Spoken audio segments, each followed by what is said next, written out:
Welcome to another video in the series about the TI-ARM-Clang compiler. This video explains the elements of the compiler that come from TI. My name is George Mock and I'm your guide. In a previous video, I introduced all the elements of the TI-ARM-Clang compiler, the front end and the back end and so on. And I talked about how there's a color scheme. Blue is for elements that come from open source and red is for elements that come from TI. I've already talked about the open source elements. In this video, I'm going to talk about the elements that come from TI. So that includes the linker and a portion of the runtime support library, which raises a natural question, well, why did we do that? I like to answer that question with examples. And we'll start here with an example of 3.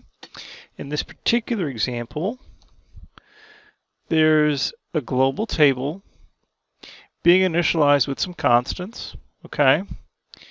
And I want you to think about these questions. Where are the constants stored? And how are the constants copied to the global table?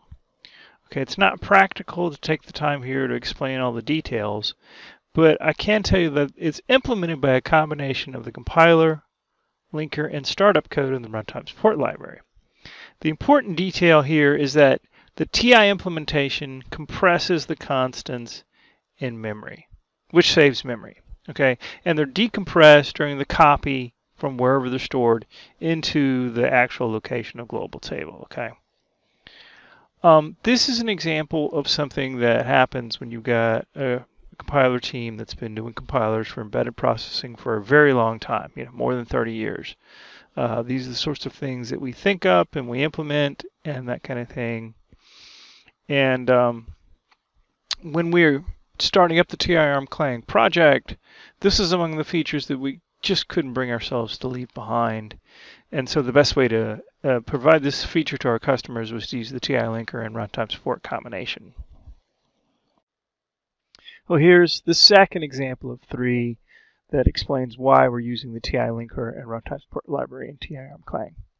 So this example is centered around the function printf. Okay, and it turns out printf calls one of these variants of a helper function. Okay, which one is used and why? Okay, well, let's talk about that. What the compiler does is it keeps a running track of all of the format specifiers used in the program. Okay, so the format specifiers are like %s, %d, and so on. Okay, if your program uses the format specifiers that meet this, description, which is to say it's really one of the simple ones. Okay, and that's all it ever does. It never uses any of these more exciting, more complex format specifiers. Well, then your program qualifies to use the helper function named printf minimal, and the win there is that it's only 540 bytes, which is really cool.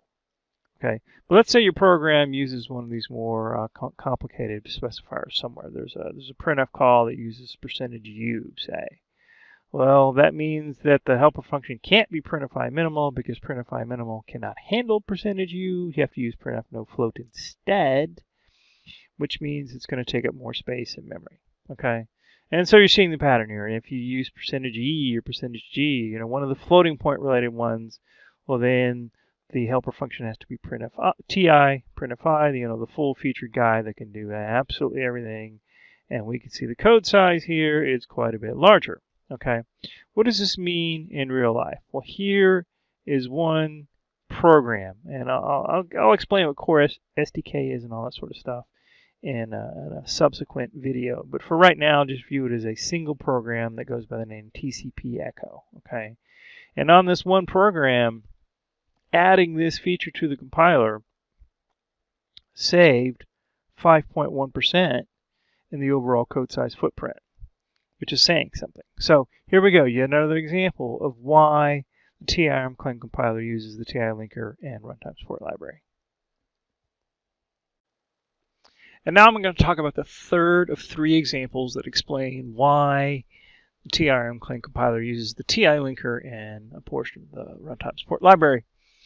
And what I'm talking about here is a feature of the linker called copy tables, okay?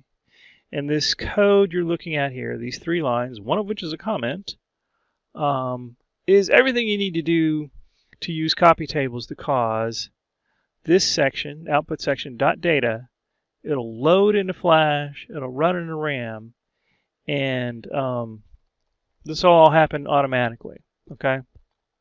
The copy from the load address, to the run address happens automatically. The code in the runtime support library automatically detects that this copy table is present, and it just takes care of it for you, okay? This is not all you can do with copy tables. You can do yet other things. The copy can be done at any time. It doesn't have to always be at startup. That's just the most popular option, which is why we made it easier to get that going.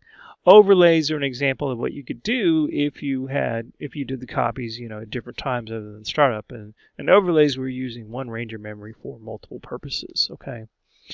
To save on the amount of flash memory being used, it is possible to compress, say, the .data section. It can be made smaller and then decompressed during the copy from the flash memory to RAM memory. So copy tables are just a feature that, we're just kind of showing you a little bit of it here. But this is yet another example of why the TI and Clang product uses the TI linker. This is another example of something that a compiler development team that's been working in embedded programming for a very long time comes up with things like this, and we implement them and we deploy them to the field, and we're switching to a new compiler here, TI Clang, and we just couldn't bring ourselves to leave this behind. So at this point, I hope it's clear that with regard to the with regard to the overall look and feel of the TI Clang compiler, as far as the C code look and feel of it goes, it's going to feel like a Clang compiler. But the moment you get into some of the linker interactions or some of the compiler runtime support interactions, it's going to feel like the older TI product. And I hope that makes sense at this point. As this video is coming to a close, I'd like to give you 2 quick references. The first one is to the home page for the TI Clang compiler, ti.com/TI-Clang. That's where you go. This is where you can download the compiler and obtain the online manual and more details like that. And the second reference is to e2e.ti.com. This is where you can go to pose any question on any TI product, including TI Clang.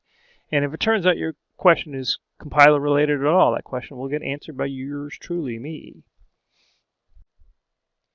Thank you for watching this video in the series about the TI Clang compiler.